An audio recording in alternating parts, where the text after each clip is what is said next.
പഴമയുടെ സുഗന്ധവുമായി സംക്രാന്തി സംക്രമ വാണിഭത്തിന് തുടക്കമായി. കർക്കിടക സംക്രമത്തോടനുബന്ധിച്ച് നടക്കുന്ന പരമ്പരാഗത നാട്ടുചന്തയാണ് സംക്രാന്തി സംക്രമ വാണിഭം. കോട്ടയം നഗരത്തിലെ സംക്രാന്തിയിലും സമീപ പ്രദേശമായ പാക്കിലുമാണ് സംക്രമ വാണിഭം പ്രധാനമായും നടക്കുന്നത്. പണ്ടുകാലത്ത് പഞ്ഞമാസമായ കർക്കിടകത്തിന് ആവശ്യമായ സാധനങ്ങൾ ഒരുമിച്ച് വാങ്ങി സൂക്ഷിക്കുന്നതിനുണ്ടായ കാർഷിക വിപണിയാണിത്.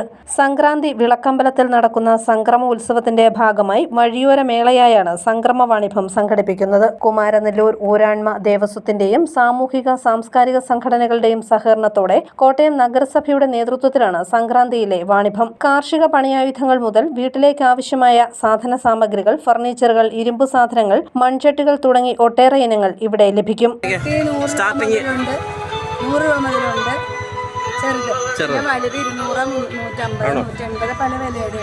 നല്ലൊരു മീൻ ചട്ടി കറി വെക്കാനുള്ള ചട്ടിക്ക് മുക്കാൽ കിലോ മീനൊക്കെ വെക്കണേ 200 രൂപ. വൈദ്യുതിയും കൂടി കുറയും, ചുമലായിട്ടാവും.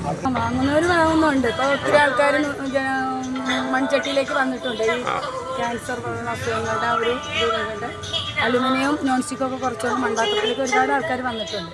ഈറ്റ കൊണ്ടുള്ള മീൻകുട്ട, വാലൻകുട്ട, വട്ടക്കുട്ട, മുറം, തഴപ്പായ തുടങ്ങിയവയുമായി കച്ചവടക്കാർ നിരന്നു കഴിഞ്ഞു. കാർഷിക ഉപകരണങ്ങളായ വിവിധ തരം തൂമ്പകൾ, വാക്കത്തി, അരിവാൾ, ഇരുമ്പ് ഉപകരണങ്ങൾ തുടങ്ങിയവയെല്ലാം സംക്രാന്തി വാണിഭത്തിലുണ്ട്. കൂടാതെ പാത്രങ്ങൾ, പലഹാരങ്ങൾ ഇവയെല്ലാം വാണിഭത്തിൽ ഒരുക്കിയിട്ടുണ്ട്. കർക്കിടകത്തിന്റെ തലേദിവസമാണ് സംക്രാന്തി വാണിഭം തുടങ്ങുന്നത്. News bureau, Kottayam.